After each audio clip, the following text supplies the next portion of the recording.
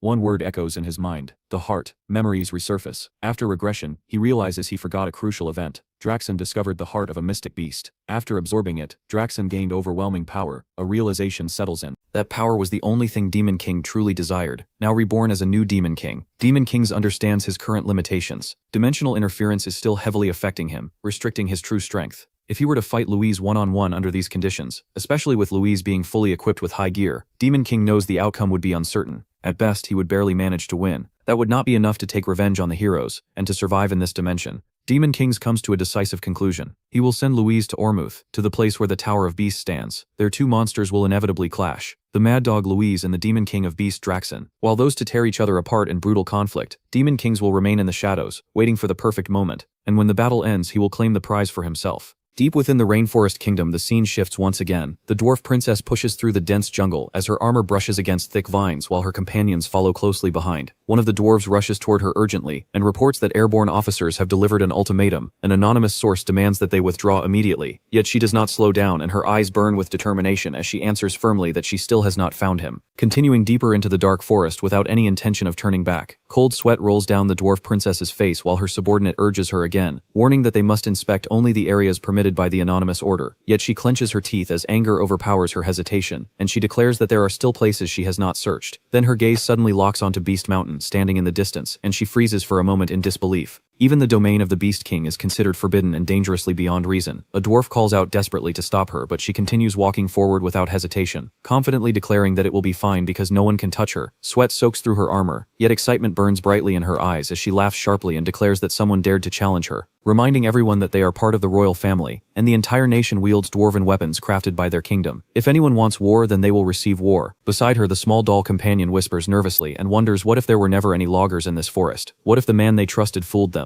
The princess immediately shoots a sharp glare toward the doll and coldly admits that such a possibility exists, but warns it to stay quiet or she will knock its head off first. Without waiting for any response, she marches forward again, while glancing toward the distant tower and mutters that the Demon King's situation is becoming serious. Inside the tower, the Wolf Demon King slowly lifts his head as a demon girl appears before him and bows respectfully, while reporting that the dwarf princess is approaching Beast Mountain. His eyes widen in shock and he demands to know why that reckless princess has come here. Anger twists across his face as he suspects she may be trying to interfere with the heart of reincarnation. The chamber guarding that power is protected with absolute security, and even the pure mana sealed within the magma core cannot be altered. Even 10,000 spirits combined would be unable to move it. He mutters in frustration that the aggravation work is already in its final stage, and wonders why trouble appears now of all times. Suddenly realization strikes him like lightning, and he roars an order to stop her immediately and prevent the princess from approaching, but quickly adds another command that she must not be killed, and no one should be seriously injured. The demon servant hesitates and admits that such an order will be difficult to accomplish. Back in the forest, the princess suddenly halts as a towering muscular figure appears before her and blocks the path completely. His presence overwhelming and his calm voice carrying a deadly edge as he questions whether she has lost her mind and come here seeking death. The The princess narrows her eyes proudly and refuses to be intimidated, declaring that the pride of the dwarves will never bend to threats. The man replies that this is the territory of the Demon King, and entry here is strictly prohibited, gripping his sword as he reminds her that someone should have warned her, adding with a dark chuckle that there is always the risk of being killed by demons in a place like this. The man is revealed to be Max, the Prince of Ormus, and orders him to move aside, demanding that he should not return until he finds the missing logo. Max's expression twists with irritation as he mutters that dwarves truly lack intelligence, remembering the full-scale war from 1 year earlier near the kingdom of Jasper, which borders the Demon King's castle. Ignoring the worried cries of her subordinates, she keeps her eyes locked on Max alone. Max begins speaking about how things work in his country, but she cuts him off with a sneer, declaring she's heard enough. The tension exploding as both prepare to strike, and the forest trembles under their power. Suddenly several men emerge from the shadows, shouting that it's their turn to claim the rewards. Max tightens his grip and orders them to kill everyone. Soldiers and hunting hounds surround the princess, cutting off every escape, while Max declares they will all die for the prosperity of Ormus. Rage surges from the princess as she raises her massive axe and shouts at them for daring to challenge her. In the distance, thunderous demonic gallops echo. Inside the tower, the Wolf Demon King roars in disbelief, realizing Ormus' forces intend to kill the princess and frame him, triggering a full-scale offensive like 200 years ago. Monstrous demons are dispatched instantly, as he grimly resolves the princess must survive. Back in the forest, blood and violent mana stain the battlefield, as Max's allies cut down dwarves with precision, chaos reigning until a golden shield flares around the princess. She shouts for her soldiers to be released while a wounded dwarf pleads that the enemy advantage is overwhelming, and they cannot win head-on, urging her to escape while they clear a path. Her teeth clench, fury burning as she declares she'll smash everything herself, ignoring the doll's plea to calm down. Max raises his weapon, mana blazing, sneering that she hides behind a shield like a turtle. Suddenly violent purple energy explodes before him, blinding and overwhelming. He freezes in shock, wondering if the Beast King's subordinate has arrived. A dark purple aura intensifies above them, and a cold voice echoes declaring the Ormus attack was never part of the plan, and humans are unpredictable. Max's eyes widen as he realizes the being before him is no mere beast or demon. At the same moment, both Max and the princess tremble under the Demon King's suffocating presence. Pierce Doss appears with a mocking smile and coldly orders the Princess of Ormus to die, activating his equipment magic tool with an unyielding expression. Someone shouts that high-level demons have appeared. At the same time, the Demon King releases a monstrous aura, the suffocating energy pressing down like a physical force, wrapping around Max and binding him completely. He struggles in shock, shouting in confusion as the crushing pressure freezes him in place. In that exact moment, Princess Louise Vert flashes forward with unstoppable speed, closing the distance in the blink of an eye, ready to strike.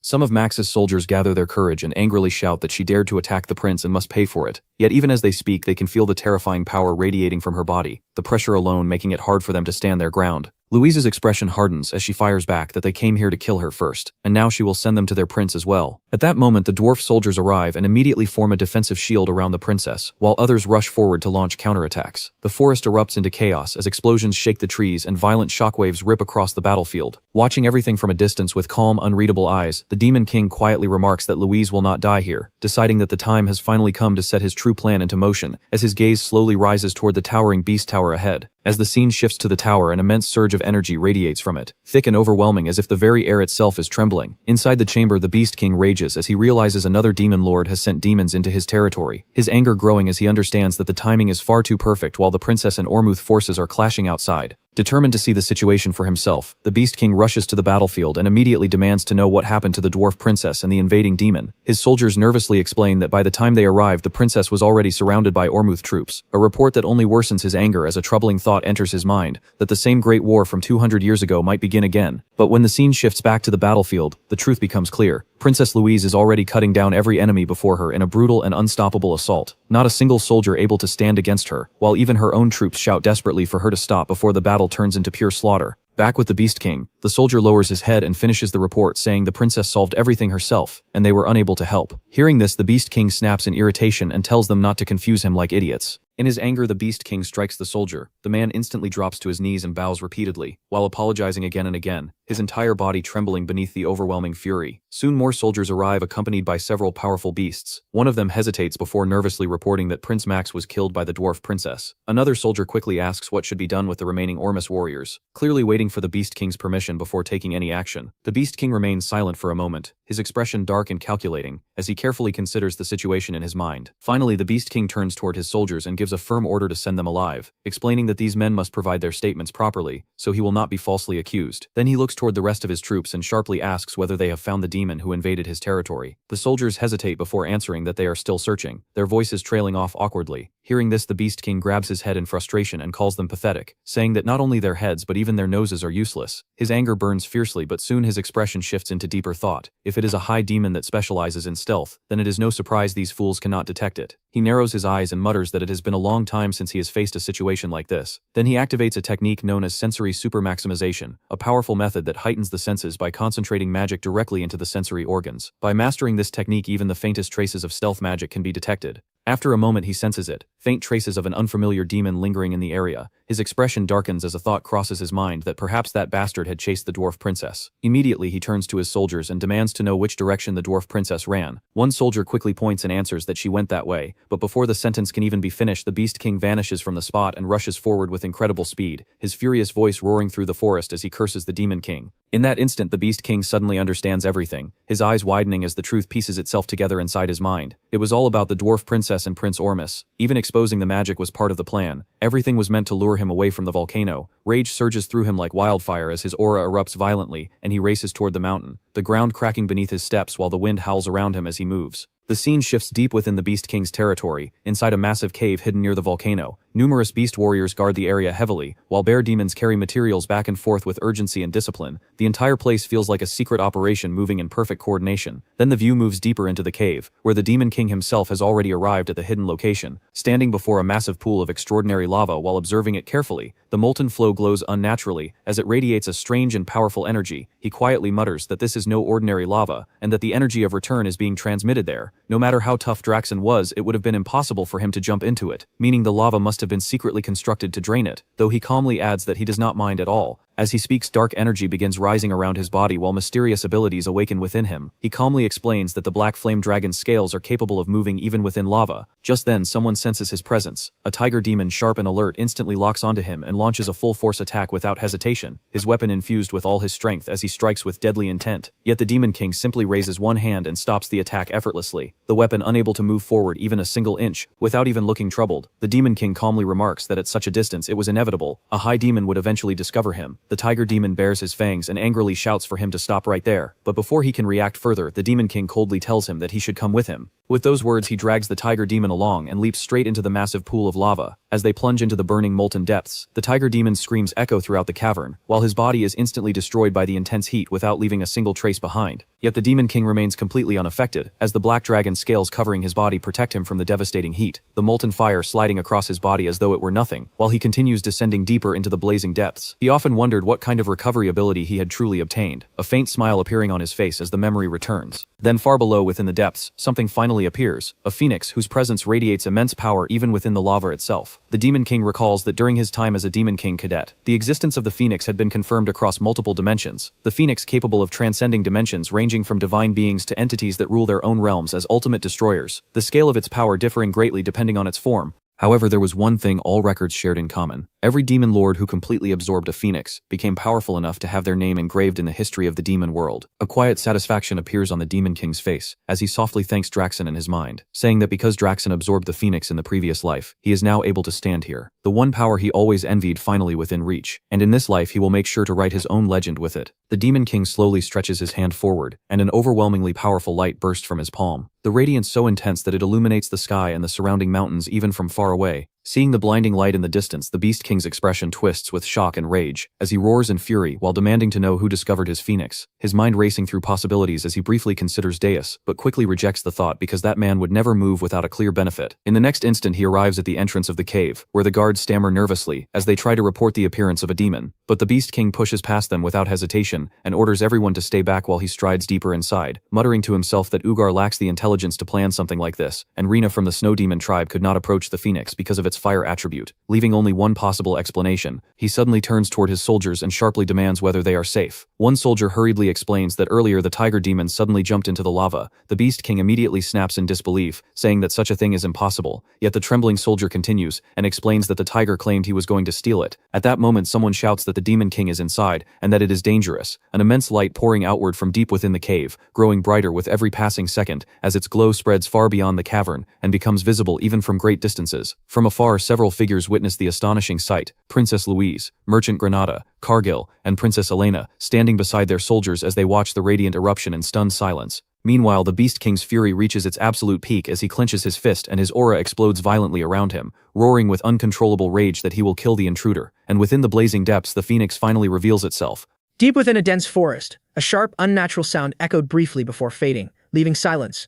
On the forest floor lay Deus, motionless, abandoned by life. Minutes passed before his eyelids trembled and opened, confusion clouding his gaze as he stared at the tangled canopy above, unsure where he was or how he had arrived. Around him, animals had gathered, wolves in the shadows, small creatures peeking from bushes, birds perched above. None attacked, they simply watched the stranger in their territory. Ignoring them, Deus slowly pushed himself up, heavy and disoriented, searching his memory. Then it hit him, the phoenix. His plan had been simple: kill it, store it in his subspace, and return to his tower. But the volcano erupted, its force hurling him across the sky before he crashed in this forest. Walking through the trees, he reached a narrow stream and froze at his reflection. His appearance had completely changed, the face staring back was unfamiliar. Far away in Ormus, Princess Louise reported to the king about the battle. Ormus warriors had intervened bravely, but the king's son had died. Consumed by grief and rage, the king immediately ordered a massive expedition. The beast demon king must be defeated. Back in the forest, Deus received a holographic call from Hillen. Shock crossed Hillen's face at Deus's new appearance, but Deus calmly confirmed his identity. Hillen reported that nearly 500 participants, including 200 recognized heroes, would attack the Tower of Beast, led by the 10-star battle mage Rosal Charnt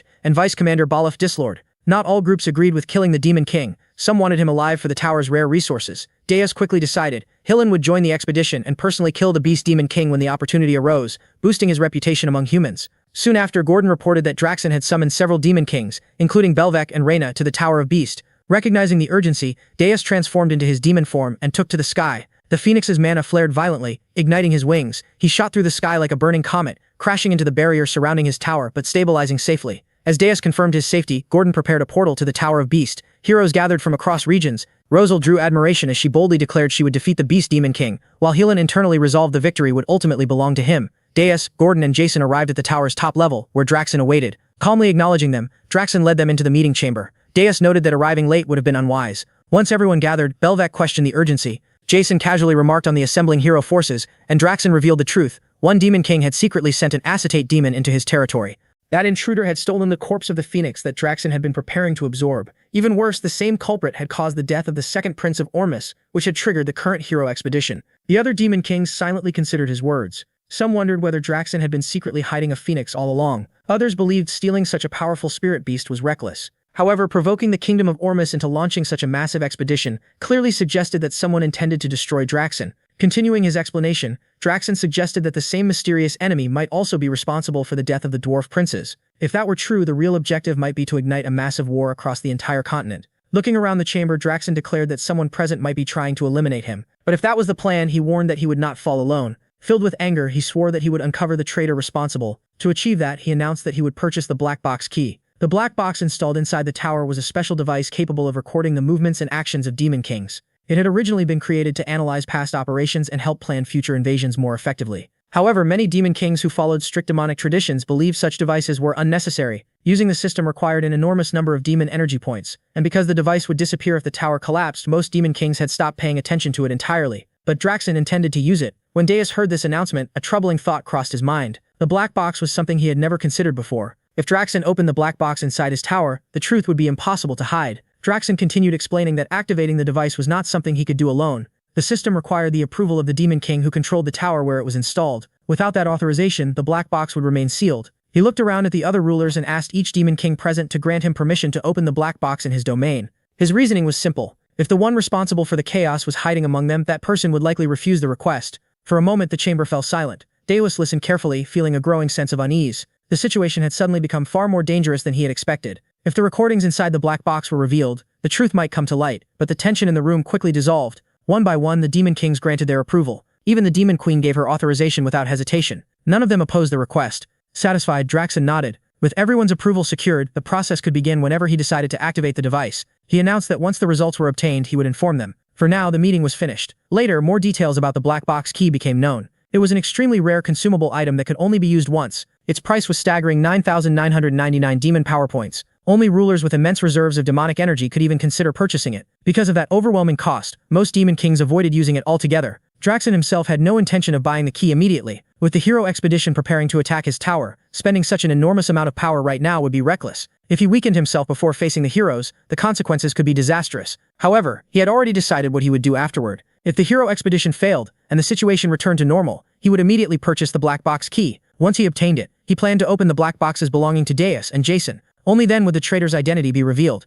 Meanwhile, after leaving the meeting, Deus and Gordon returned to their own tower. As soon as they arrived, Deus began carefully analyzing the situation. The possibility of the black box being activated weighed heavily on his mind. There was only one solution. Before that moment arrived, Draxon had to be eliminated. With that decision forming in his thoughts, Deus decided to inspect the tower before planning his next move. Gordon informed him that most of the preparations inside the tower had already been completed. Hearing that, Deus suggested they begin their inspection from the lowest level. Together they descended to the first floor of Berg Tower. The sight that greeted them was impossible to ignore. A gigantic magical weapon dominated the entire floor. The structure resembled a colossal cannon, towering like a siege machine built for pure destruction. Standing proudly on top of the massive device was Logger. The moment he saw Deus arrive, his excitement exploded. He began enthusiastically explaining his newest creation. This, he announced proudly, was the weapon forged in the Hellforge, Hell's Catapult Mark I. His voice overflowed with admiration for his own masterpiece. According to him, the design was both magnificent and elegant. It was without question the greatest creation he had ever produced. As Deus and Gordon turned to leave, Logger continued shouting excitedly behind them, thanking the Demon King repeatedly and promising that the next weapon he created would be even bigger, stronger, and more extraordinary. Leaving the loud inventor behind, Deus and Gordon moved up to the second floor of the tower. There they found Kate Turde standing alone in the training area, practicing her swordsmanship with focused determination. The moment she noticed Deus entering the room, she did not hesitate for even a second. She lunged forward and launched an attack immediately. Her blade moved with impressive speed, cutting through the air toward him. Deus calmly raised his weapon and blocked the strike with almost no effort at all. "Nothing has changed," he remarked quietly, observing her technique. Kate Turde narrowed her eyes as determination filled her gaze. "The real battle begins now," she replied firmly. Without wasting another moment, she activated the Qin combat technique and unleashed a modified attack known as Waxing Moon, breaking the waning moon. The power behind the strike was clearly greater than before, refined through careful practice. Yet even this improved attack failed to trouble Deus. He stopped it just as effortlessly as the first. A faint smirk appeared on his face as he spoke again. "You've improved a little," he admitted, "but you still have a long way to go." Kate Turde stared at him in disbelief. She could not understand how her carefully refined technique had been neutralized so easily. Before she could gather herself for another attempt, Deus launched a swift counterattack. His strike landed with controlled precision, hitting just hard enough to nearly knock her unconscious. The brief exchange ended as quickly as it had begun. Deus then turned his attention toward Gordon, curiosity appearing in his voice. He asked why Princess Kater had been placed on the second floor. Gordon explained that Princess Ernan was currently conducting a summoning ritual on the fourth floor. To prevent any interference during such a delicate process, he had temporarily moved Kater to another level of the tower. Hearing this explanation caused Deus to raise an eyebrow slightly in mild surprise. At that exact moment, the ritual on the fourth floor was already in progress. Inside a large glowing magic circle, Ernan stood with focused concentration, channeling her energy while activating the spirit dust that had been provided earlier by Signal. Drawing upon her magical power, she began reciting the summoning incantation with careful precision. She called upon the great spirit of water, invoking the guardian bound by blood and soul. Her voice echoed softly within the chamber as she spoke the sacred name of Ernan Hilderan, seeking to form a spiritual contract with the ancient being. Moments later, the ritual succeeded. A powerful water spirit manifested within the circle, its presence shimmering with flowing blue energy as it connected directly to Ernan Mana. However, the moment the bond was established, a sudden surge of energy flooded through her body. The overwhelming force disrupted her balance, and she began to fall forward. At that exact moment, Deus appeared beside her. Moving with incredible speed, he caught her before she could collapse onto the ground. Supporting her carefully, he smiled faintly. "It seems I arrived just in time," he said, calmly praising her successful ritual. Ernan laughed softly, though she seemed a little embarrassed, and shook her head. She explained that the ritual had succeeded largely because of the spirit dust she had received earlier. But then something completely unexpected happened. In a quiet voice, Ernan suddenly said that she loved the Demon King. The words left her lips before she could stop them. Deus froze in surprise. Ernan immediately panicked. She insisted that she had not meant to say those words, even though the voice had clearly come from her mouth. She claimed she had no control over it at all. After a brief moment of confusion, the truth revealed itself. Those words had not actually been spoken by Ernan. They had come from the newly summoned water spirit. Ernan sighed lightly and remarked that she seemed to have summoned a particularly troublesome spirit. Hearing this, the spirit burst into laughter. Soon afterward, she introduced herself properly. Her name was Nairuniel, a high-ranking water spirit. Her personality quickly became obvious. She loved reading romance novels, especially dramatic stories involving forbidden love. With cheerful enthusiasm, Nairuniel declared that she truly adored the Demon King. She even pointed out that he had clearly noticed Ernan's feelings already, and immediately began asking when the two of them planned to officially become boyfriend and girlfriend. Hearing such outrageous claims left Ernan completely flustered. Her face turned bright red as she demanded to know what kind of nonsense the spirit was talking about. Meanwhile, Nairuniel appeared thoroughly entertained by the entire situation. With a playful smile, she continued teasing Ernan relentlessly. She urged the princess to admit the rumors that were apparently spreading throughout the spirit realm. According to those whispers, the innocent demon princess had already entered a romantic relationship. To Nairuniel, the situation was simply too amusing to ignore. She leaned further into the topic, asking when the supposed relationship had begun. In flustered frustration, she asked Nairuniel to return to her own domain, hoping the spirit would leave and end the humiliating teasing. But Nairuniel had no intention of leaving so soon. Deus stepped forward and interrupted. His expression remained calm, yet his voice carried a serious tone as he addressed the high-ranking spirit directly. He asked Nairuniel what impression he gave in her eyes. Nairuniel studied him carefully for a moment. Then a slow smile appeared on her face as she answered honestly. To her, he looked like a refined and striking demon king, someone who appeared perfectly suited to stand beside the princess. Maintaining his steady composure, he repeated the question once more. Then, without any warning, he activated his magic. His appearance began to change instantly. His hair shifted into a vivid shade of red, and the energy surrounding him transformed dramatically. Ernan and Niruniel were both stunned by the sudden shift. The transformation had been so intense that neither of them had expected it. Niruniel attempted to analyze the sensation carefully.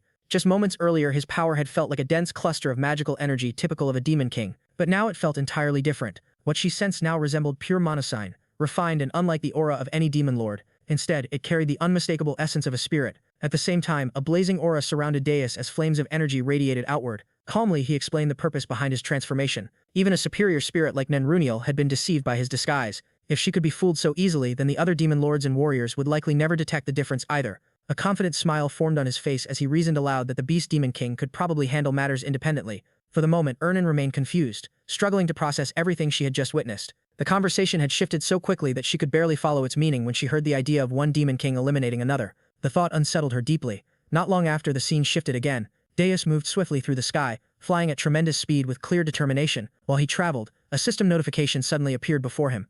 Gordon's face appeared on the screen. His expression was filled with stress and urgency. He looked completely overwhelmed, even grabbing his own hair in frustration as he shouted loudly. Deus remained calm and asked what had happened. Gordon immediately responded that the situation involved the Demon King. The news surprised Deus briefly, though he quickly regained his composure. Gordon continued speaking in disbelief. He could not understand why a Demon King would attempt to eliminate another.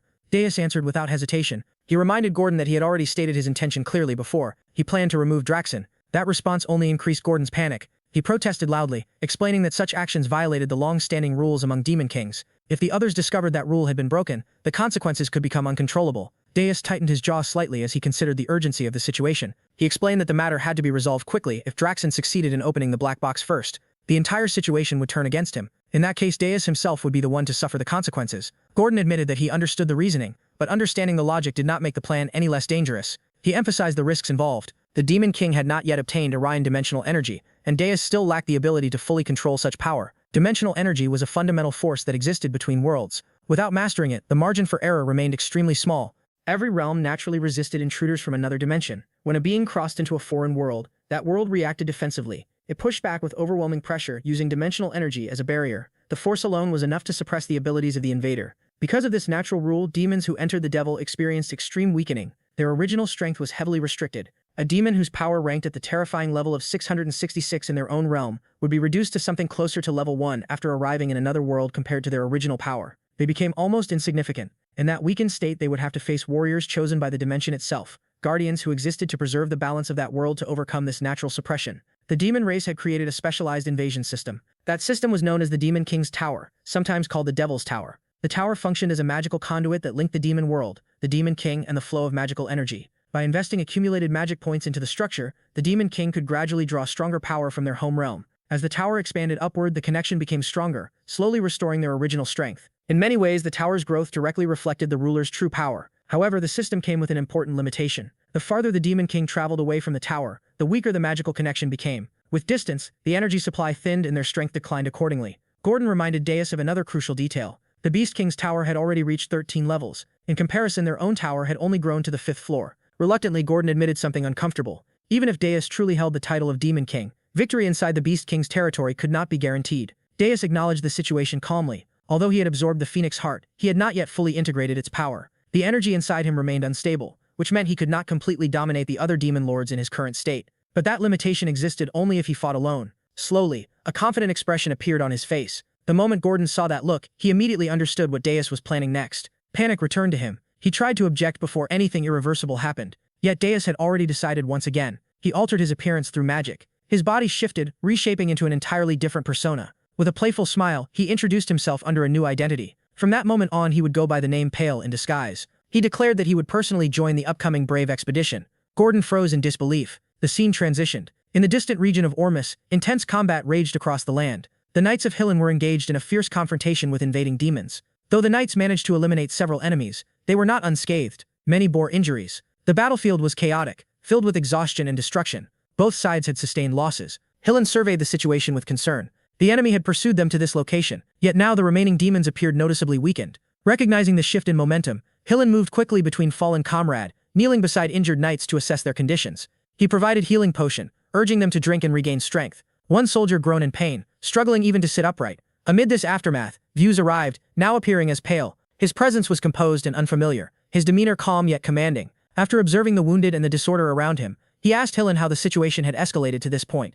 Hillen instinctively began to address him formally, but Daewis interrupted gently, instructing him to use the name Pale instead. Hillen nodded and complied. He then began explaining the events. Once the expedition force had gathered, they initiated their assault on the Beast King's tower as planned. Their strategy relied on exploiting the Beast King's vulnerability, specifically targeting the tails by concentrating their attacks on that weakness. They succeeded in inflicting meaningful damage during the confrontation. However, the battle had not unfolded as smoothly as expected. The memory of the encounter resurfaced. Draxen had unleashed overwhelming force, turning the battlefield into turmoil. Hillen had retreated under pressure, urgently calling for Rosal to execute their plan. But when he looked back, his expression shifted to horror. Rosal had collapsed. She lay severely wounded, blood visible across her face as she struggled to remain conscious. Hillen was shaken. Then he noticed something far worse. Draxen stood directly behind Rosal. Realizing the immediate danger, Hillen reacted without hesitation. Rushing forward to protect her, he supported Rosal firmly, helping her back onto her feet, keeping one arm around her for stability. He turned and fled the battlefield, shielding her from any further attack as they withdrew from the Beast King. The recollection dissolved. Back in the present, Hillen completed his account. His tone carried both frustration and regret as he described how the mission had ended. Because Rosal had sustained serious injuries, continuing the assault was impossible. The retreat had been the only option. The brave expedition had ultimately failed. Daeus remained quiet after hearing everything. A subtle smile briefly touched his lips as he processed the details. Then suddenly his expression stiffened. Something clicked in his mind.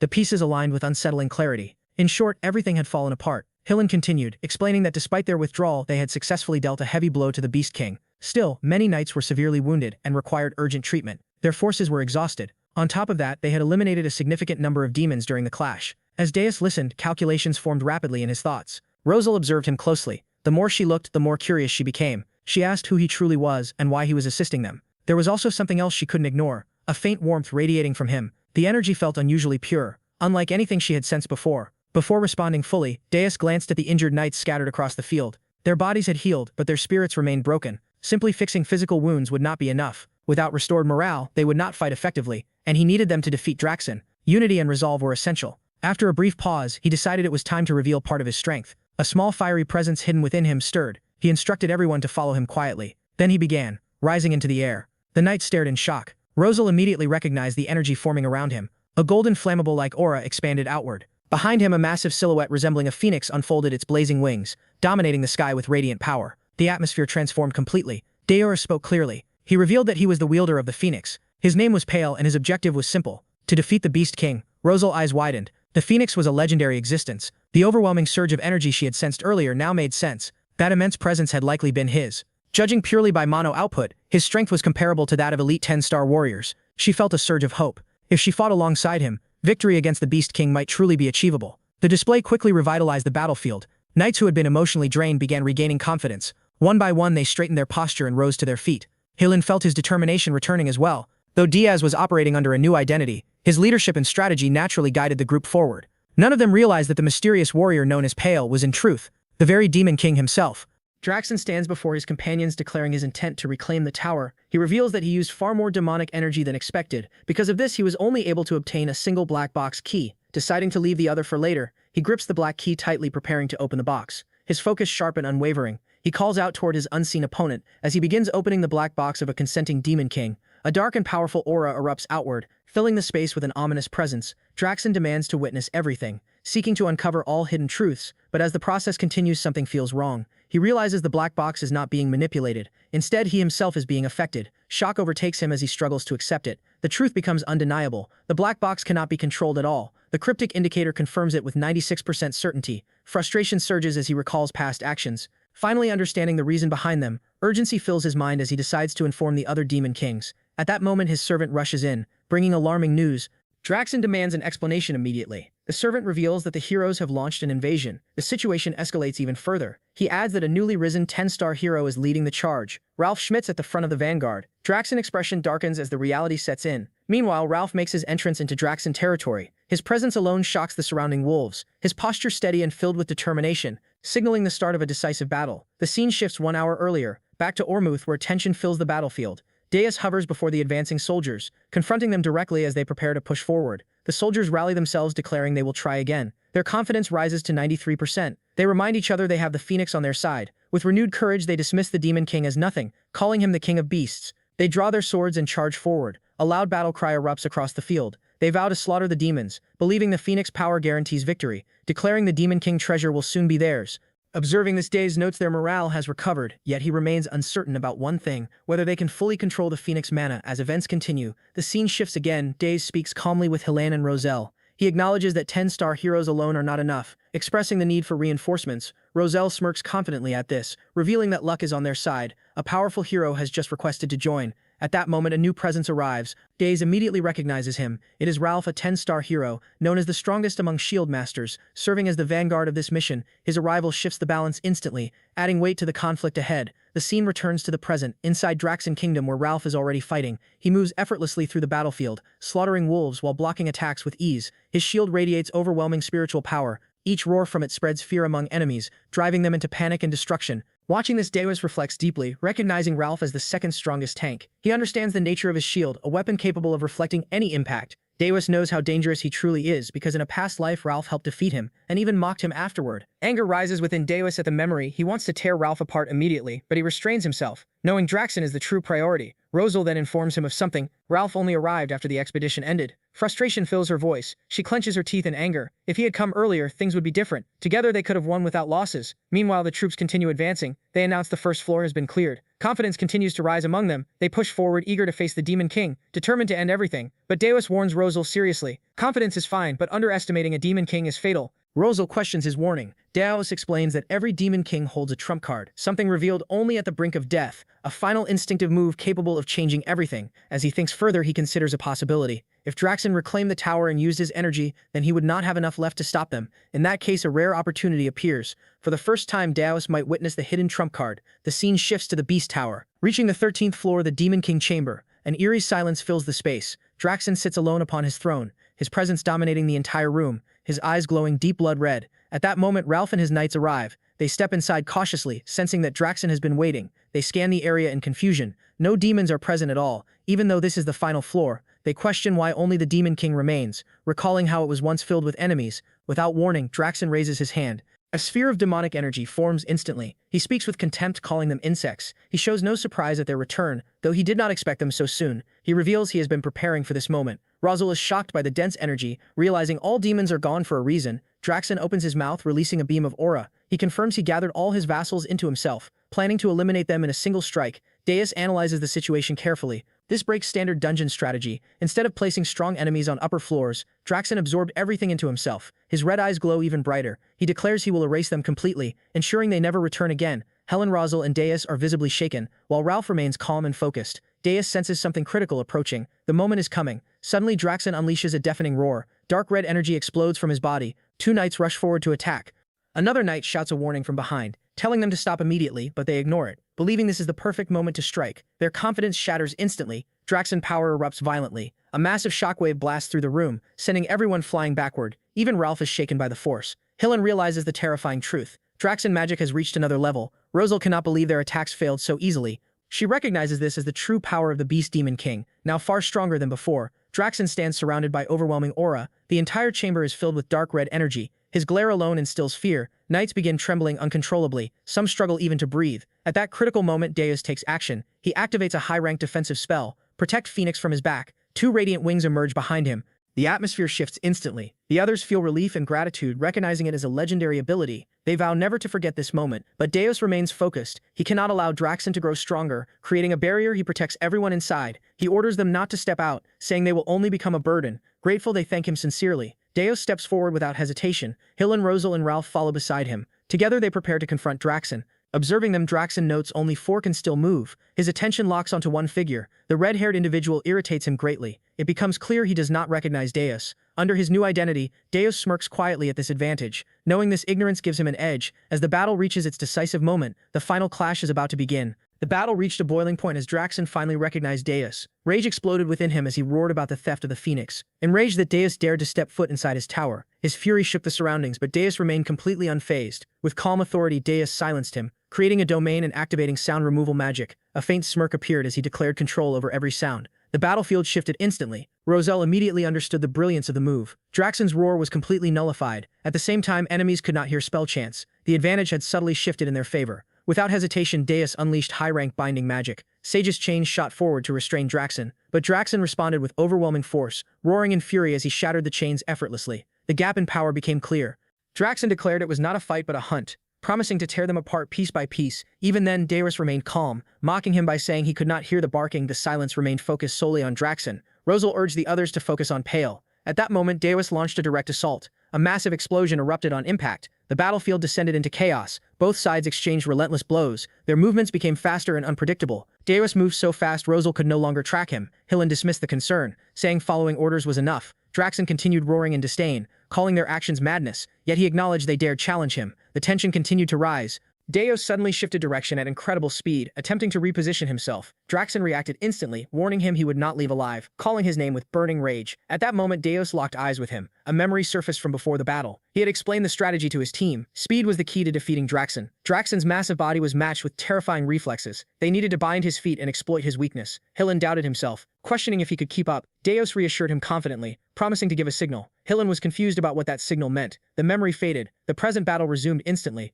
Draxon lunged forward to crush Deus, believing he had finally caught him, but Deus dodged effortlessly. Then suddenly he stopped moving, revealing Armani's orb with a smirk. Draxon mocked the attempt, calling the orb useless. Deus calmly clarified its purpose. It was meant to reveal a master's location to a vassal. Draxon scoffed, believing no vassals were present. At that exact moment, the signal was given. Hillen appeared instantly, leaping into the battlefield, activating Armani's orb.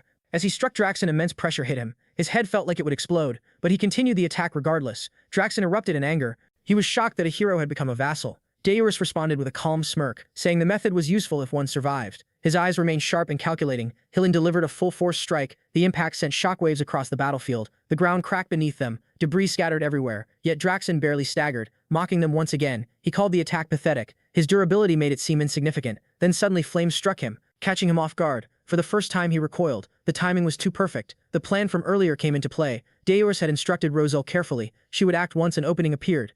He told her to pour everything into the attack to turn her pain into power. Roselle had listened in silence. Her resolve hardened completely. Back in the present, she unleashed her full power. Mana surged violently around her. The air distorted under the pressure. She targeted Draxon directly, preparing a top-tier spell. Satellite cannon gathered immense energy. The ground cracked beneath her feet. Heat became unbearable even from afar. Then the attack was released. A massive beam tore through the battlefield, blazing with blinding intensity. It struck Draxon with devastating force. The explosion swallowed everything. Fire and destruction filled the area. Then silence followed briefly. Even the wind seemed to stop as the smoke cleared slowly. Hillen, Ralph, and Roselle watched closely, their bodies tense with anticipation. But Draxon stood once again. Rage consumed him as he mocked them. His laughter echoed with madness, sending chills through them. Deus remained calm, acknowledging such an enemy would not fall easily. There was no panic in his expression, only calculation, as if everything was expected. Draxon's fury surged to new heights. His mana exploded uncontrollably. A terrifying red aura erupted, engulfing the battlefield. The pressure forced the heroes back. Draxon declared his identity proudly, the demon king of beasts. He swore none of them would leave alive, charging toward Deus once more, faster and more erratic than before. But Deus stepped back effortlessly, a faint grin appearing.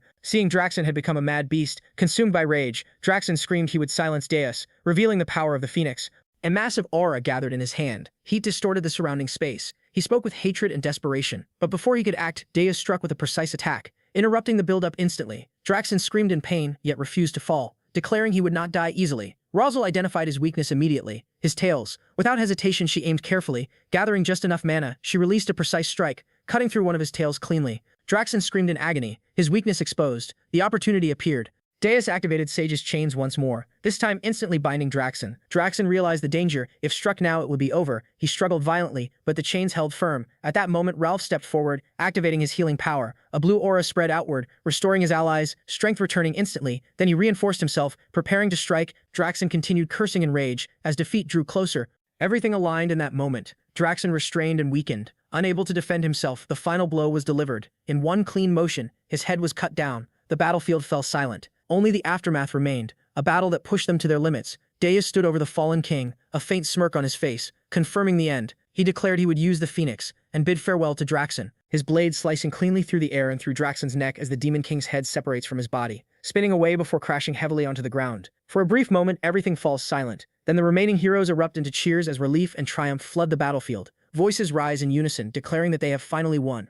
Yet beneath that proud expression, his thoughts twist with ambition. The cheers are not enough. He craves more recognition, more admiration, more worship. He imagines a future where those voices never fall silent. The ground trembles violently. Cracks spread beneath their feet as the tower begins to collapse. Celebration shatters into chaos in an instant. As panic surges through the crowd, voices shout in every direction, while orders are barked rapidly to grab whatever treasures they can, prioritizing recovery potions for the 10-star heroes before escaping immediately. Amid the confusion, Deus stands still for a brief moment, his gaze fixed silently on Draxon's lifeless body. His thoughts linger as he reflects on the path the Demon King chose, wondering if someone like Draxon had been given another chance, whether anything would have changed. The answer comes quickly: no. Draxon had clung to his identity as a Demon King until the very end, leaving no room for anything else. Urgency finally overtakes hesitation as everyone flees the collapsing structure, carrying whatever treasures they can. Outside, Rosal approaches Hillen, her gaze sharp and observant as she calmly states that it seemed he had planned everything from the beginning, intending to be the one to take the Demon King's head. Hillen dismisses her claim, effortlessly brushing it off as a misunderstanding born from the chaos of battle. Rosal does not argue yet. Her expression reveals she does not fully believe him, recalling the moment he chose to join the fight and how suspicious it had felt. Though the Demon King had not been as overwhelming as expected, the battle still pushed them to their limits, and she cannot deny Hillen's contribution. Changing the subject, she informs him that she has taken possession of the Demon King's corpse. Asking if he objects, Hillen replies that he does not. At that moment, urgent voices call out to Rosal, urging her to come quickly, as something unexpected has been discovered among the ruins. She rushes over, only to freeze at the sight before her. The kidnapped prince, and beside him the Akan Kingdom's third princess, Lavinia Akan. Lavinia lies unconscious at first, but slowly begins to stir. Shocked, Rosal demands to know why she is there. Lavinia responds in her usual fragmented manner, mentioning materials. Rosal quickly pieces it together, realizing the truth. Lavinia had entered the tower alone to gather materials for creating a chimera. The realization leaves her stunned as the recklessness of such an act defies belief. Lavinia adds scattered words about monsters, deepening Rosal's concern as she grasps the full situation. Others watch in confusion, unable to understand how Rosal can interpret her speech. Staying focused, Rosal asks if the Demon King harmed her. Lavinia replies with disjointed words about money and monsters. Rosal interprets it quickly, realizing she had been trading monsters for money. Lavinia confirms it without hesitation. Watching them leave, Deus reflects on her actions. Entering such a deadly place alone and negotiating with a Demon King for research is not just reckless, but dangerously unpredictable. The scene shifts to the Hero Guild, where elder heroes gather to discuss the aftermath. They note the loss of the Beast Tower, once a valuable hunting ground. Frustration evident as they speak of the effort invested coordinating sponsors and managing the 10-star heroes, only for an unknown figure to claim victory. This individual, known as the owner of the Phoenix, holds no affiliation with the guild. The elders question his identity, recognizing the importance of uncovering who he is. For the first time since a Demon King descended upon Regressed, the threat has been ended so decisively. Realizing the shift in power, they decide it is time to tighten their control over the heroes once more. The scene transitions to the Ormus Royal Banquet Hall, where the atmosphere is filled with conversation yet weighed down by exhaustion and grief. The king, overwhelmed with emotion, repeatedly expresses his gratitude, thanking the heroes for defeating the Demon King and rescuing the prince. Despite the lack of preparation, he urges everyone to enjoy the banquet while knights gently try to persuade him to rest. Among the guests, Rosal stands out, dressed elegantly as she sips a cocktail, observing the room quietly, noting that despite the somber mood, the drink is surprisingly good. Hillen approaches, offering a compliment on her appearance, remarking that the dress suits her well. While mentioning the princess has safely returned to the Akan Kingdom, Rosal responds with suspicion, questioning if he is trying to leave a good impression. Hillen laughs it off, claiming such efforts are meaningless before her. Shifting the topic, Rosal asks about Pale, expressing her desire to meet him, especially regarding the Phoenix. Others echo her curiosity, wanting to thank him. Then unexpectedly, Ralph speaks his voice alone, shocking everyone as he praises the Phoenix's owner. Hillen reveals that Pal has already left, deepening the surprise among the guests. The narrative shifts to the Urgus mountain range at Burgess Tower, where Gordon stares in disbelief, thanking Deus, asking if he truly killed the Demon King Draxon and returned. Deus confirms it calmly, leaving Gordon stunned. Struggling to process the reality, concern creeps into his thoughts as he wonders about the consequences and what comes next. Dismissing him, Demon Kings tells him to stop staring before taking his seat on the throne. He explains that with Draxon gone, the other Demon Kings will inevitably make contact and his absence would immediately raise suspicion. Gordon understands and accepts the reasoning. Reflecting on the battle, Demon Kings admits to himself that he is still not strong enough. Even Draxon's final attack had not been as devastating as expected, partly due to his weakened state. Relying solely on his current strength will not suffice. He needs to grow stronger, and so must the power of the Phoenix. At that moment, a message arrives from Jason requesting a meeting of the Demon Kings. The timing feels immediate, as if Jason already knows of Draxon's death. Internally, Demon King smirks, knowing the truth, while outwardly feigning shock. Then another revelation comes. A new Demon King has already descended. This genuinely surprises him, as the speed of replacement suggests preparation or foresight from higher powers. Still, with no evidence linking him to Draxon's death, and the tower now gone, he feels confident enough to attend. The scene shifts to the Tower of Lies on the 13th floor, where several Demon Kings gather, including the Demon Queen of Bitter Cold, Jason the Demon King of Lies, and Big Rock Belvec. Draxon's absence is noticeable. Among them stands a new figure, introducing herself as Vivian Blunt, Queen of the Blood Moon Clan.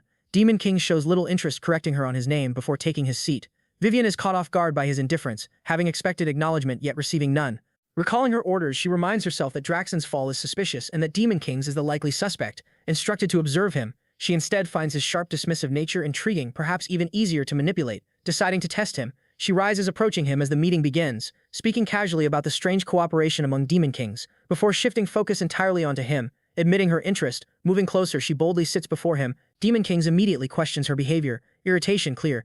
Vivian brushes it off, claiming curiosity about the kind of demon capable of disrupting the entire realm. With a confident smile, she compliments his appearance and makes a suggestive advance. Without hesitation, Demon Kings rejects her, pushing her hand away with a blunt insult. The reaction leaves her stunned, unable to process what just occurred. As a succubus queen, she is not someone easily dismissed. Yet here she stands facing a man who rejected her without a second thought. Reina, slightly irritated, told Vivian bluntly to return to her seat. Vivian stood there stunned by the sharp tone. Reina continued, firmly explaining that the gathering was meant to welcome Vivian, but it also served a more serious purpose. It was a place to uncover the cause behind Draxon's senseless defeat. She emphasized that everyone present should maintain their dignity. Jason, observing the situation, found himself shocked that Lady Reina herself was presiding over the meeting. Meanwhile, Vivian responded with a grin, teasing Reina by implying that she too desired the same man. Reina, growing frustrated, dismissed Vivian, thinking as shallow and lame. Vivian brushed it off casually, saying that was enough for the day before taking her seat.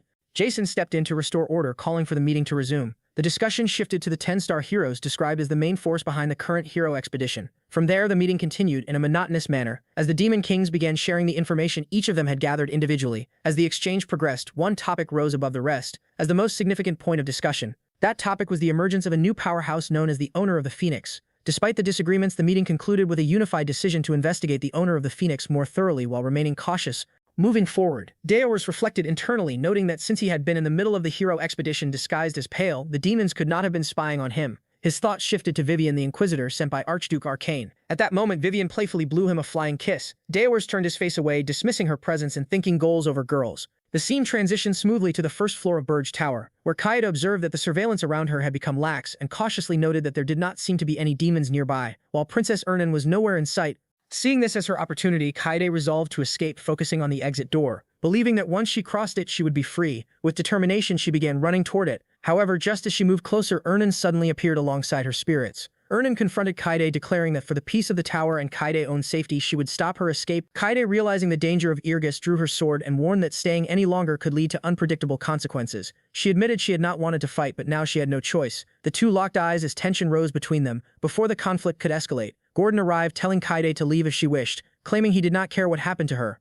He added a dismissive remark about humans, leaving Kaide shocked and confused, unable to understand how they could kidnap her, and then suddenly act indifferent. Despite her confusion, she suspected a hidden scheme at play, yet decided to take advantage of the distraction. She planned to escape the tower, survive in the Irgis mountain range somehow, and then head straight to Holton Walk to request reinforcements. Acting quickly, Katie dashed toward the door at full speed, but the moment she touched it, an overwhelming aura burst forth from the door itself. The force hurled her back violently, sending her crashing to the ground. Everyone present was shocked by what had just happened. Gordon calmly explained that such a reaction was normal, meaning anyone not permitted by the Demon King could not leave the tower. Despite the warning, Ernan approached the door as Gordon cautioned her not to touch it carelessly or she might face consequences. However, to everyone's surprise, Ernan opened the door with ease, leaving Gordon stunned. Ernan herself seemed confused, awkwardly admitting that she simply felt like she could open it. Unsure of what to do, she attempted to close it again, but at that moment, Deus appeared from outside, pushing the door open with a smirk. He questioned whether Ernan was finally attempting an escape. Ernan was visibly shocked while Gordon acknowledged Deus' arrival, addressing him as the Demon King. Observing the scene, Deus asked what everyone had been doing before the setting shifted to the Demon King room within Burge Tower.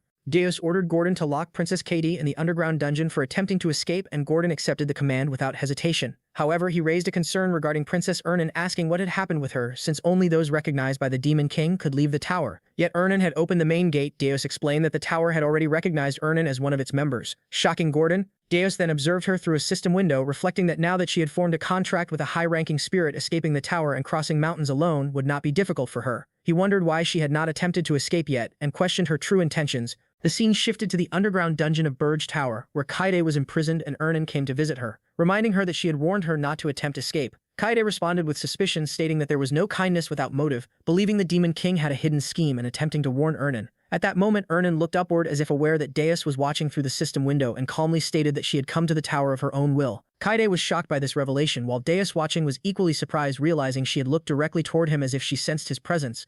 Ernan then revealed her truth, explaining that she had run away because she hated the royal palace, the royal family, and even her own father. To be precise, she admitted she had been kidnapped at first, but afterward chose not to return. Kaide was left stunned by this confession as Deus wondered if those words were directed at him. Kaide then recalled that among the many princes and princesses of Hilderin, Ernan alone possessed overwhelming talent, questioning why someone destined to become the future queen would abandon such a brilliant future to become a subordinate of the Demon King. Ernan responded by pointing out a strange truth, revealing that there were 62 princes and princesses in the Hilderin royal family, the largest number on the continent. Yet aside from her, not a single one of them was known by name, leaving Kaide confused as she insisted that the official number was 28. Ernan clarified that while the official count was 28, the full truth was different, and suggested that Kaide ask the emperor upon returning to the empire to learn the real answer. Kaide worried that if such a secret became public, it would damage the honor of the kingdom and the royal family. Ernan giggled, teasing Kaide by pointing out that a princess who ran away to avoid marriage should not be making such statements, causing Kaide to blush in embarrassment. As Ernan left, she casually said she was joking, and that they would meet again tomorrow. Deus, reflecting on everything, realized this was a secret known only to high-ranking royals, the hidden truth of the Hilderin royal family. He then ordered Gordon to prepare Ernan, stating that he would be going out to find spirit herbs, and Gordon acknowledged the command. The scene shifted to the Regressed mountain range, where a water spirit along with other spirits began searching for herbs enthusiastically. Ernan tried to restrain it from acting recklessly, noting that it seemed excited after being outside for so long, while also mentioning that Deus himself had been away from the tower frequently. At that moment, Deus called Ernan by her name, startling her instantly. With a dark expression, Deus formed an aura flame in his hand, demanding that she reveal what she had been hiding from him. Ernan stood frozen, shocked by the intensity of his presence, while from a distance someone observed Deus through a telescope. The observer finally recognized him as the Demon King of the Regressed. Deus' question immediately unsettled Ernan, causing her to grow anxious and hesitant. Her reaction was obvious, but Deus showed no patience. He made it clear that there was no other option, leaving no room for avoidance or delay. Without waiting, Deus moved Ernan aside and stepped forward. He extended his hand and unleashed a powerful attack. A surge of energetic purple flames erupted from his palm and shot forward with precision. The strike traveled a great distance and hit a man who had been secretly observing Deus through a telescope. The man was caught completely off guard. Shock and terror overtook him as the realization set in that his stealth had been detected from such an extreme range. It became even more alarming when it was revealed that the one struck was merely a clone. Deus regarded the situation with indifference, recognizing the enemy's reliance on cheap tricks. Ernan tried to make sense of what had just happened and questioned whether that individual had been a hero. Deus confirmed that it was indeed the case, and admitted that the presence of this figure had been bothering him for some time. Ernan continued analyzing the situation. She reflected on the unusual circumstances of a hero traveling all the way to Regressed under the guise of exploration. A hero who relied on stealth techniques could only be one person. She identified the individual as the 10-star hero, Daphne Filion, a mercenary known for expertise in information gathering and espionage. His abilities were widely recognized, particularly his mastery of invisibility and cloning techniques. Hearing the name triggered Deus's thoughts. He recalled Daphne Filion from his previous life, realizing that much of his own information had supposedly been exposed because of that individual. Despite knowing of him, this was the first time Deus had encountered him at such close proximity. Ernan then shifted her concern toward the tower, wondering whether it would remain safe. Deus reassured her that there was no problem. The scene then transitioned to the Burj Tower in the Regressed Mountains. Inside the tower, the same hero was analyzing the situation and confirming the existence of multiple clones. He speculated that if a Demon King existed, there had to be a tower nearby. Despite his efforts, he was unable to detect anything around him. At that moment, Deus received a notification through his system window. The ability known as Mana Ghost Remote Control had been activated, rendering the tower invisible. However, this ability came at a cost, consuming 10 demon power points every second. Deus acknowledged the activation of the invisibility function. From the moment he detected the threat, he had already taken action. He recognized the usefulness of this ability, especially for avoiding encounters with heroes. As he monitored the system, he noticed his points steadily decreasing. The cost of maintaining invisibility was significant. With the immediate danger under control, Deus turned his attention back to Ernan. He instructed her to continue their conversation and demanded that she reveal everything she had been hiding. He made it clear that refusal would result in her never being allowed to enter the tower again.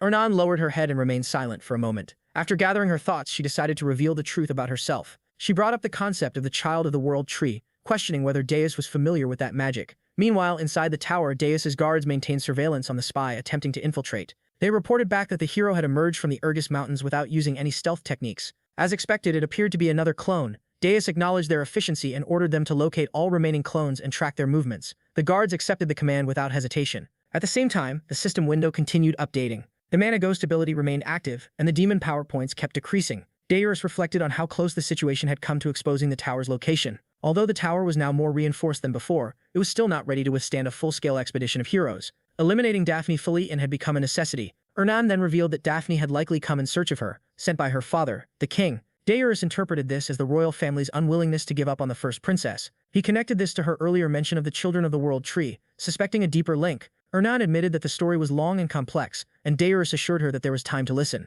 She began recounting the past. The kingdom of Hilderin had once been a powerful empire. However, after enduring several wars, its national strength declined significantly, reducing it to a mere kingdom. Her father, the king, desired to restore it to its former imperial glory. To achieve that goal, he believed that instead of relying on tens of thousands of soldiers, what was truly needed was a single genius mage capable of dominating the battlefield. However, geniuses could not simply be created through education, nor were they easy to find naturally. Darius began to suspect the truth behind her words, and Ernan confirmed it. The Child of the World Tree was the answer, a form of magic capable of creating humans. The revelation stunned Darius, his eyes widening as the implications sank in. Ernan continued explaining that from the fetal stage, an immense amount of mana was forcibly injected into developing bodies. The success rate was extremely low, with only a small fraction true prodigies emerging from the process. The goal was to create magical geniuses with exceptional sensitivity to mana. She added that humans were capable of acts strikingly similar to those of demons. Darius questioned how such a process could even be endured. It seemed impossible for either the fetus or the mother to survive such strain. Ernan confirmed the fear. Many had died during the process, and even those who survived were often left deformed and perished shortly afterward. Only the successful cases were ever presented to the public.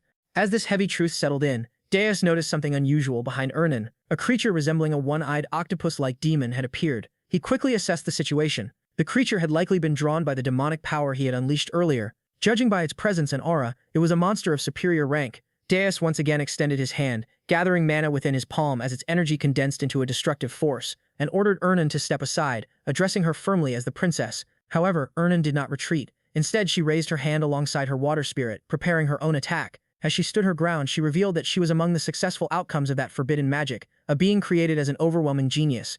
At the same moment, the demon formed a powerful red mana circle, its energy swirling violently before being hurled toward them. The air trembled under the pressure of the attack, yet Ernan reacted instantly. Through her water spirit, she manipulated the surrounding water, compressing it into a sharp, ice-like spear. With precision and speed, the attack was launched forward, piercing straight through the demon's body and ending its existence in a single decisive strike. As the demon fell, Darius observed the outcome in silence before acknowledging the feat. The fact that a human had eliminated a higher-ranking monster in an instant made it clear why the king refused to abandon his ambitions. Ernan, however, did not take pride in her strength. A sense of guilt weighed heavily on her as she described her power as something stained with blood. Darius responded by pointing out the contradiction. With such immense power and a position so close to the throne's succession, her claim of not wanting to return to the kingdom sounded unbelievable. He questioned whether she truly expected that explanation to be accepted. Ernan, now visibly irritated, insisted that she was telling the truth. She demanded that she be taken along, just as a magical artifact had been used on Hillen. Her tone carried urgency, emphasizing her sincerity. Darius dismissed the request, explaining that the Armani orb could not withstand the mana of spirits. Raising his hand once more, he gathered mana again. He demanded that she reveal her true intentions. Frustration overtook Ernan. With a sudden movement, she grabbed Darius's hand and pressed it against her chest. Her voice rose as she insisted that the truth had been told all along. Caught off guard, Darius reacted with shock, questioning her actions and demanding that she release his hand. Ernan insisted that the heartbeat could be heard, using it as proof that nothing but the truth had been spoken. Her words left Darius momentarily confused, but then something unusual occurred. Through her, he began to sense something deeper. It was as if a phoenix existed within her, allowing him to perceive her internal state. The rhythm of her heart became clear, conveying emotions directly: shame, anger, and disappointment, all blending together within her. Ernan, slightly embarrassed yet still holding on to her anger, explained that this was a method of communication used by spirits. When mana was pure, it allowed one to perceive subtle waves that revealed the feelings of others. She reaffirmed that everything she had said was the truth. Darius, reflecting on what had been sensed, acknowledged internally that her words aligned with those emotions. Ernan then revealed something more personal. From the very first moment she saw the Demon King, she had sensed something different about him compared to the others, and that difference had given her hope. Darius reacted with confusion and disbelief when she spoke of needing help, struggling to understand what was being implied. With urgency and desperation, Ernan pleaded for assistance. Her intention was declared clearly: she wanted to bring down Hilderan itself. The statement left Darius stunned. Even as the words were processed, disbelief lingered, and the question remained whether such a claim could truly be taken as the truth.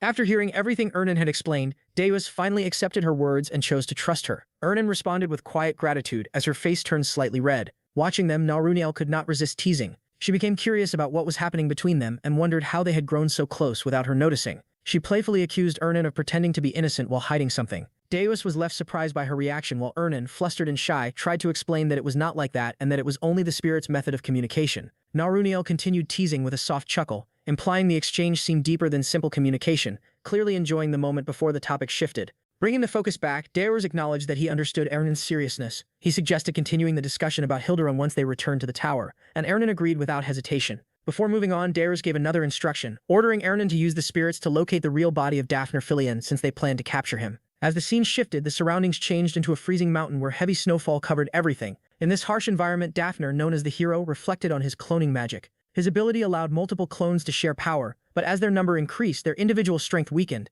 Even so, the technique allowed him to search a vast area at once. Looking at the map, he analyzed the situation carefully. A Demon King's tower should be at least 50 meters tall, yet after scanning the entire region there had been no sign of it. Based on information previously provided by Lord Wharton Cullo and Lord Hillen Cargill, the route and timing of the hero expedition had already been calculated with high accuracy. With that in mind, he concluded the tower had to be nearby. He scanned the surroundings again, convinced it was within reach. The Demon King should also be close, yet nothing appeared. The complete absence of any trace left him unsettled as he tried to understand what was happening.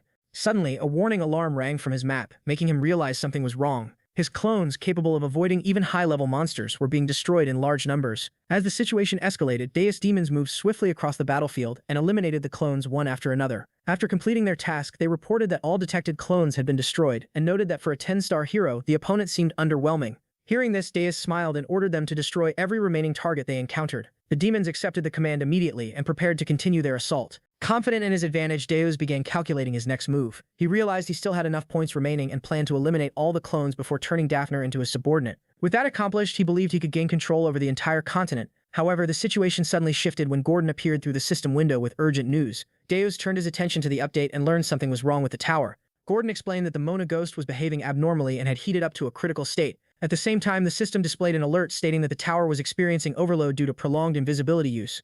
The cost to maintain invisibility had increased drastically. The updated status showed it now required 100 points per second, while the remaining demonic energy stood at 49,910. This revelation left Deus shaken as he quickly understood the severity of the situation. At this rate, there were not even 10 minutes left before failure. If he could not capture Daphne within that time, the tower's position would be exposed and the hero expedition would begin. As the pressure increased, Gordon added that outside the tower, countless clones were surrounding them from all directions.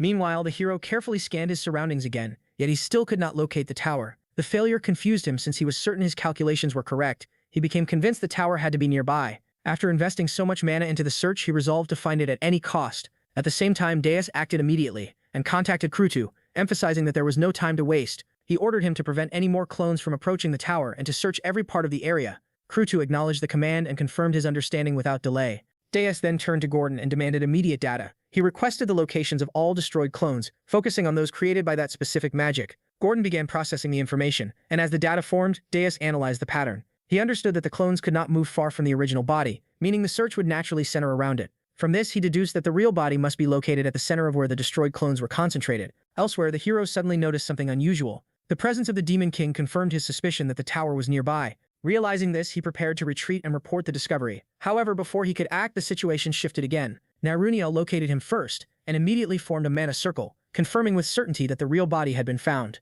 The moment the situation changed, the hero attempted to escape. Naruniel noticed and informed Deus and Ernan that he had fled. Reacting instantly, Deus demanded the location. Ernan responded without delay and confirmed the exact position, transmitting it directly to him. With the coordinates in hand, Deus moved swiftly and appeared in front of the fleeing hero. At the same time, he activated his Phoenix power, intensifying his presence. Facing him directly, Deus identified Daphne Filion and presented him with a choice, making it clear that survival depended on obedience. Daphne was overwhelmed with shock and confusion. He recognized the Demon King, but what unsettled him more was the presence of a phoenix. He began questioning the possibility of two phoenix owners. According to what he knew, the phoenix owner was Pale, someone connected to Lord Hillen.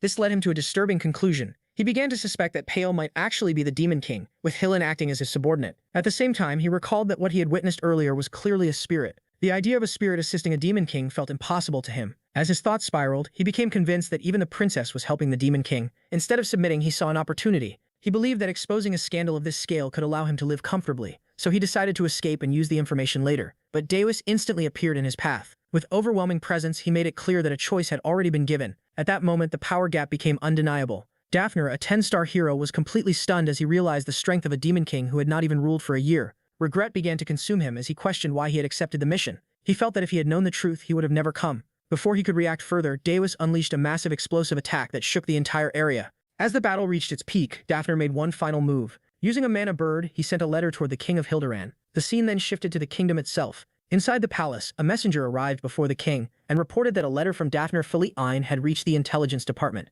Hearing this, the king showed immediate interest and assumed the tower's location had been discovered. The messenger confirmed that the exact coordinates had been delivered, which pleased the king as he acknowledged Daphne's reliability. With visible concern, the messenger revealed that the mana bird had suddenly ignited in black flames and vanished immediately after delivering the message. This caused the king to tremble as he realized something had gone wrong. The messenger explained that the destruction of the mana bird indicated that Daphne's real body had been killed in the same manner. Hearing this, the king was overcome with anger as he realized he had underestimated the new demon king. Without wasting time, he ordered immediate action. He commanded that the hero guild be contacted at once and demanded a general summoning of all 10-star heroes. Consumed by anger and determination, he resolved that this time he would personally kill the demon king and bring his princess back.